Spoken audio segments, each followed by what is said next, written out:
Dawson's Rentals. Hey YouTube, Dawson Rider here. Welcome to Dawson Rider Nights. At nights we get to say really risque stuff in videos.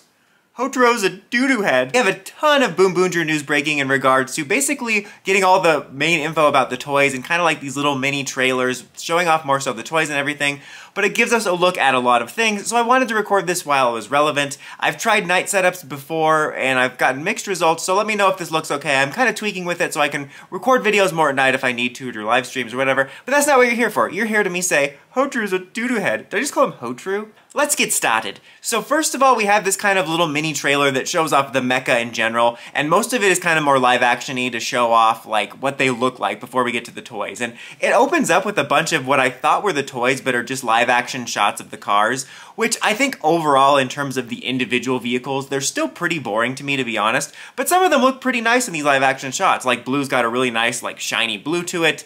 That's really just beautiful words there, Dawson. But yeah, they look better than I thought. Just look better. But then it's a weird contrast to like the CGI stuff they show. Like they have them on Rainbow Road. They show a little bit of their functions and just driving around and stuff. And it's like cheaper CGI, which they probably will use a mix in the show. I imagine like King Odra of almost a live action. Well, I guess that's true, but practical and CGI, which this CGI doesn't look the greatest. It's possible it looks worse because it's, you know, just for the toy trailers or whatever. But no, Toku CGI is never the best, to be honest. Although I'm never a person to really complain about CGI. I think people really let it get in their way nowadays. Regardless, that part doesn't look as good as the live action shots. And like amongst that you have Red kind of like, I don't want to say narrating it, but he's kind of like guiding you through it, doing a bunch of silly stuff. And you do get to see some more live action shots of the suits in these teasers, of all 5 of them, both individually and together. And the suits grow on me more and more, to be honest. I was just filming a video for this weekend, which is ranking, spoiler alert, ranking the vehicle-based Sentai suits. And I'm saying that I think I'll like these more the more we see them in live action because they actually do look kind of cinematic and I'm actually really digging them, to be honest. I'm not saying they're my favorite all of a sudden, but I'm really happy to be coming around to them. And except for those little wheels on the back. I think those need to be looked at by a doctor. I'm not sure. But anyway, back to the Zords, intermingled with all these footage of like the individual ones and stuff. Oh, and they also have this trailer where they show off like what all the vehicles are based off of. I'll show a couple pictures of them. I'm not going to show all of them because you can pretty much guess, but you have like the truck and like the blue car that it's based off of, and pink, a minivan. They got to do his minivan joke, except they didn't get to do it. I just did the joke. But anyway, I meant by his minivan joke, I meant Adam. That was clear in my head. I don't know why you guys didn't pick up on it. The most exciting part, honestly, is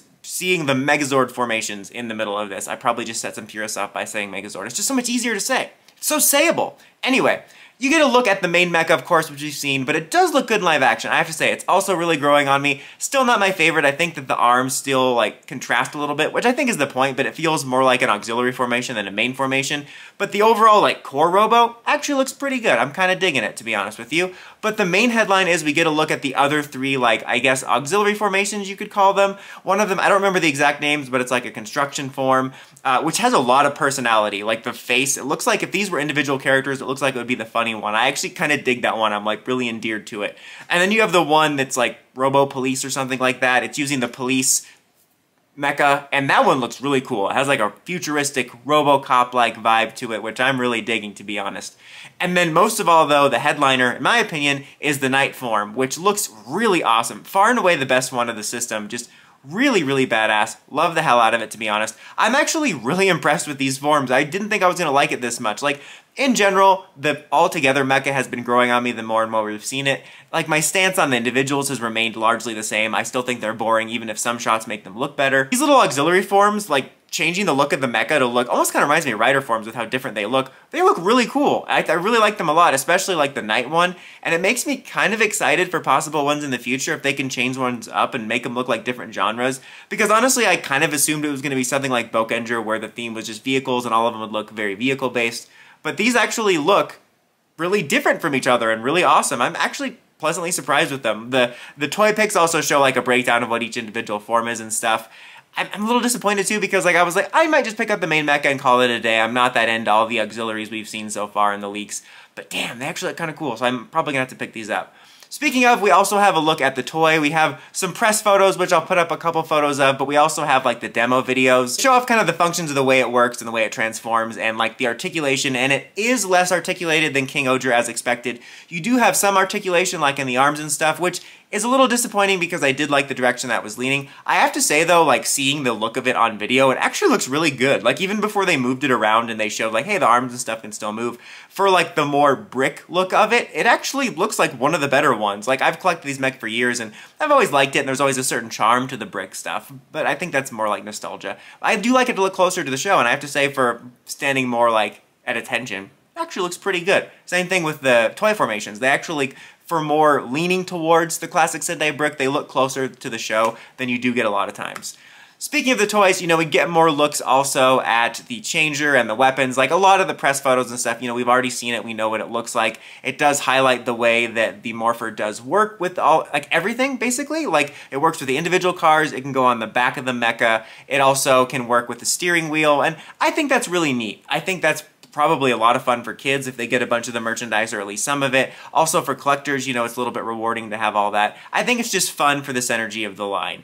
I also really do like the way the morpher works. You do have this aspect where you take the changer off and then you like slide it Operation Overdrive style. I may not be human, but I'm just fine with it. That's right, I made an Operation Overdrive reference. Deal with it. I really like that. I mean, I'm sure that they thought about it. People are maybe like, it's a reference, it's a reference. I'm like, I'm sure they thought about it. Like, I'm not gonna say like, oh my god, he pulled it off like this. It's a Lunar Wolf reference. Like, it's just a similarity. I do like that. I like the way it pops off like the Lunar Wolf morpher, and I do like this method of henshin. I thought that's really cool. Now for the bad news, at least for me, and to be honest, I'm not too disappointed just because, you know, expect to be disappointed and you'll never be disappointed, or whatever Mary Jane said in Harry Potter. Harry Potter. Anyway, where did Harry Potter come from? That's gonna bother me. What Mary Jane said in Spider-Man. Anyway, I don't know. Why Harry Potter? It's a crackhead voice. I knew it was probably gonna happen. The vibe of the poster just screams crackhead, just like I'm already mentally consoling myself that Red's probably gonna be unlikable twerp.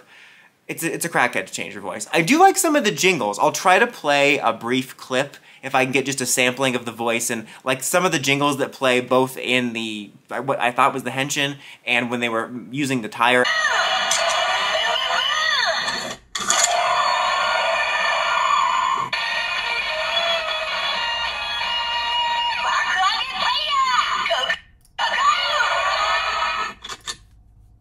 But yeah, I'm not a fan of that voice. Like, why is everything that's most popular in Japan like my least possible favorite thing? Like, it's the most annoying thing possible. So, yeah, I'm disappointed, but I was kind of expecting it. You knew it was coming. You know what else, though? It kind of reminds me of, like, the same thing with the Toku leads, with the crackhead voices. It's like, not only is it always annoying, but it's always the same. It's like, can we get, like, a different annoying voice? Like, my god, play another note. I think that's pretty much it, though. The only other thing was something that came out this morning is there is this special release campaign, not campaign, but maybe campaign, I don't know, special release, like Red Taxi Mech that's coming out too. That came out around the same time the news I saw today about the new rider form. But I think that's it. I think we covered it. We got the look at the individual mecha in the trailer, the live action mecha, the toys, the changer voice, and then, like I said, all the other pictures of the changer and the wheel sword. We've already seen, we know what it looks like. I'm so tempted to get that because I like the design. It skirts this line between like silly and cool, but I don't know. But I'm actually getting kind of hyped for BoonBoomger. I'm really nervous because I do feel it's probably going to be one of those annoying shows with an annoying Red, but I don't know, I'm liking the energy of it. I'm just kind of really into the vibe, and I do gotta say, I really am liking the suits more the more we see them. I think they look pretty cool. The mecha certainly impressed me more than I thought it was going to, especially with those other formations. I definitely think I'll be picking those up, but what do you guys think? What are your impressions? Are your opinions changing? Are you going to be picking any of this up? Let me know. Until next time though, don't forget to like, comment, subscribe, and climb the steps and ring that bell so you get notifications for more videos like this and more. And also, maybe let me know about the lighting. I know it's not the greatest, I'm still working on it, you know. Anyways, signing out. I might have said that already, but the button's getting pressed.